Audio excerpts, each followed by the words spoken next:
Have you ever been afraid to be erased?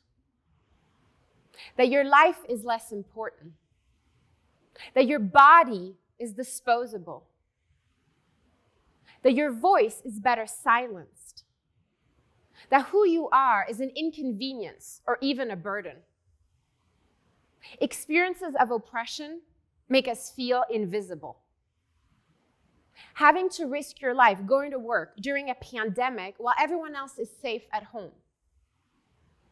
Someone refusing to use your pronouns. Having your native language be erased. Having your body be an object for others to enjoy. Or your death being so normalized that when it occurs, you become just another statistic. Erasure rips away our power. Our existence feels like an issue, like we should disappear. The message is be small, speak less, dress different, be how others want. Be anything but ourselves. So we leave ourselves at the door. We start abandoning our souls. We start believing that we don't deserve to be, to exist, to live. That we're unworthy of this job, this relationship, or this opportunity. We're unworthy of being our full selves. We give away our most essential source of life, our innate power. I hear these stories every day.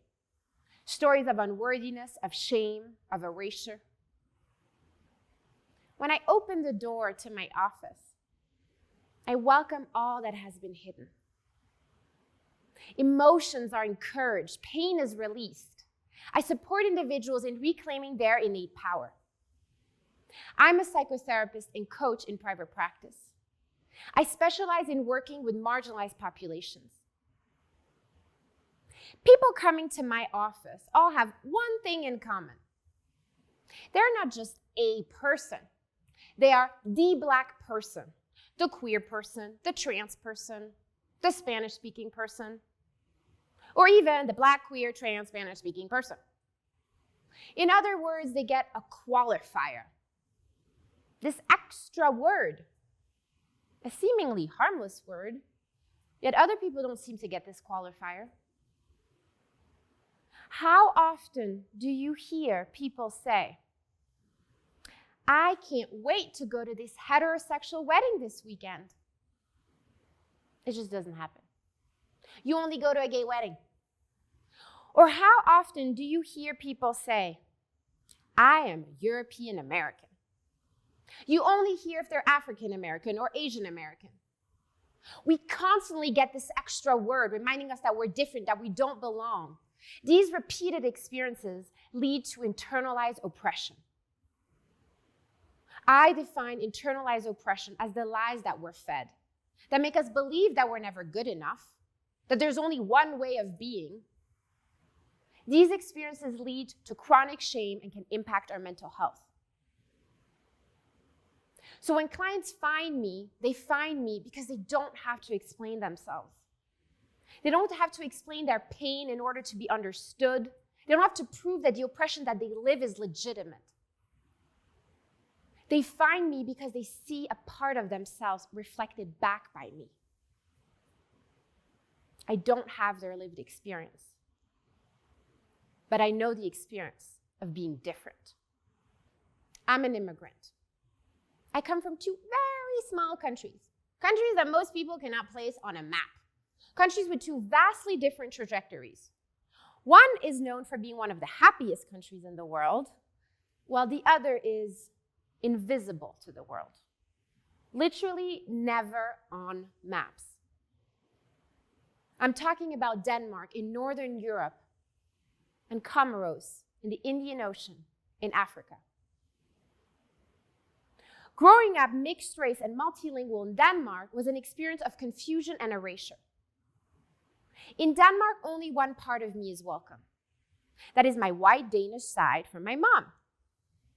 The part that speaks really good Danish and that enjoys hygge traditions like dancing around the Christmas tree.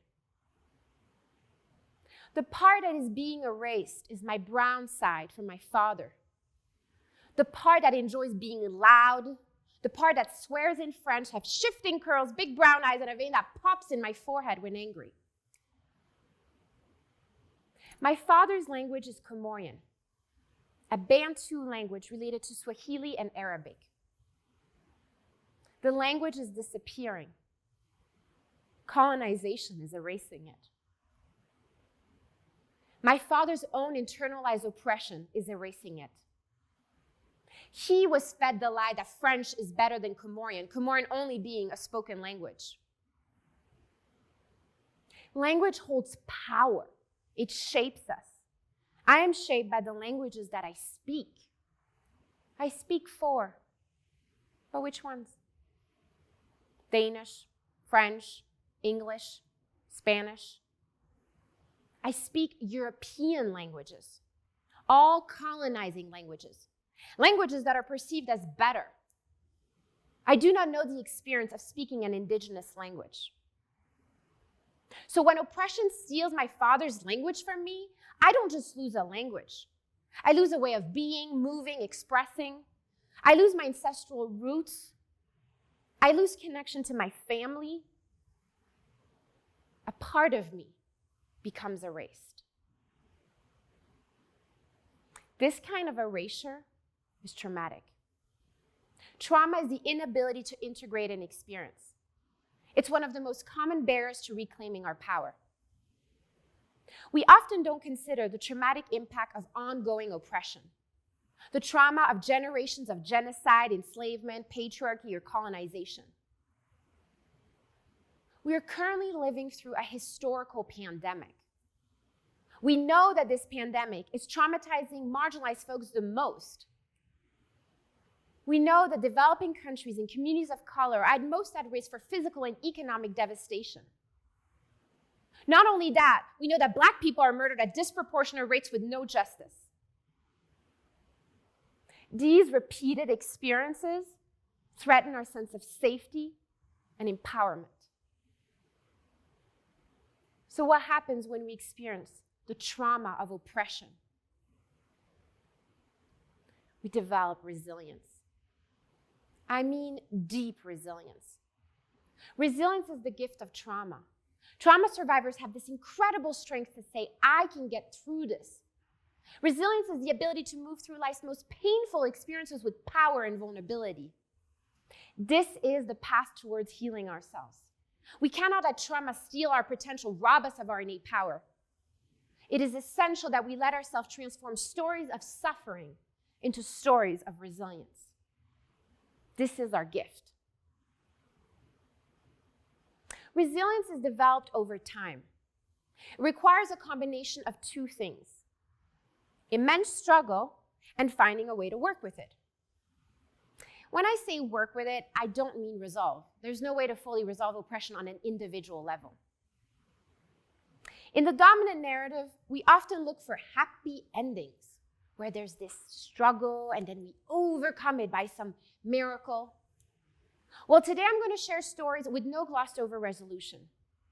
Reclaiming our power is not a linear process. It's messy and painful. It's not one thing that empowers us. It's a collection of moments of awareness. An awareness that we have choice, that we all have innate power. Every time a client contacts me, they connect to their innate power. The moment they contact me, they tell themselves, I am worthy of healing with someone who gets me. Here's one thing to know about my client, Mark. He hates writing emails. If you looked at his Gmail right now, you probably have 2 to 3 drafts of unsent emails. Why? Because he's scared of people judging him, not taking him seriously. As a Black man who grew up poor in the US, Mark had to code switch to survive.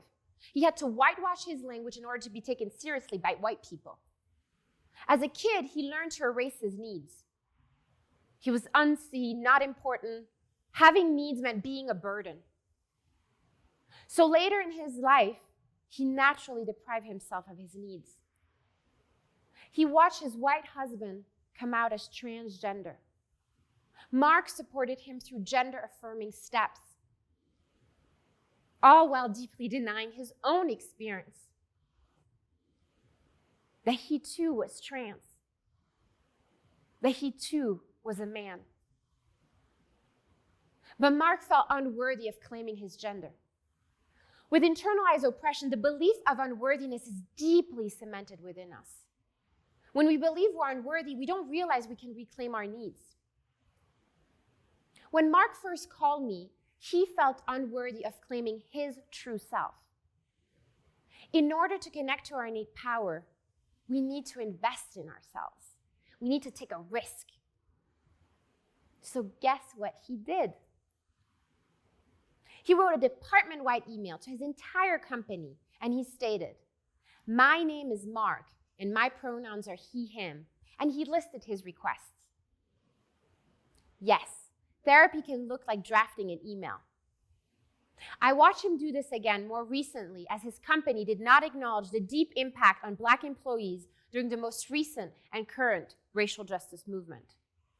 His innate power showed up as him asking for time off. We cannot wait for systems to make space for us. We need to make ourselves seen. Reclaiming our power looks like asking for what we need. As marginalized folks, we often underestimate our power and what we can do with it. We lose sight of our potential, we minimize our value, so we unconsciously give away our power. My client, Unju, gives her pain a purpose. Unju is the daughter of Korean immigrants. At a young age, her father decided to move from Korea to raise her in the US.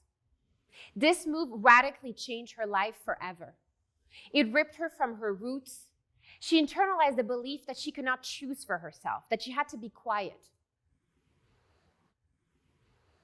It was the end of June of this year. I opened my inbox and I read from her. I publicly outed my past sexual assaulter. My heart sank. Unju does not let injustice go by. She inspires thousands through her tweets. Every tweet makes someone's life count. This time, it was about her own life. As she watched a wave of people speak out against sexual harassment and abuse, Unju realized that she had had enough of the silence within her own misogynistic industry. So she tweeted her story, her own story, how a highly ranked, influential cis man sexually assaulted her. This had a ripple effect. Before she knew it, multiple women were speaking against the exact same perpetrator. She modeled justice. She created justice.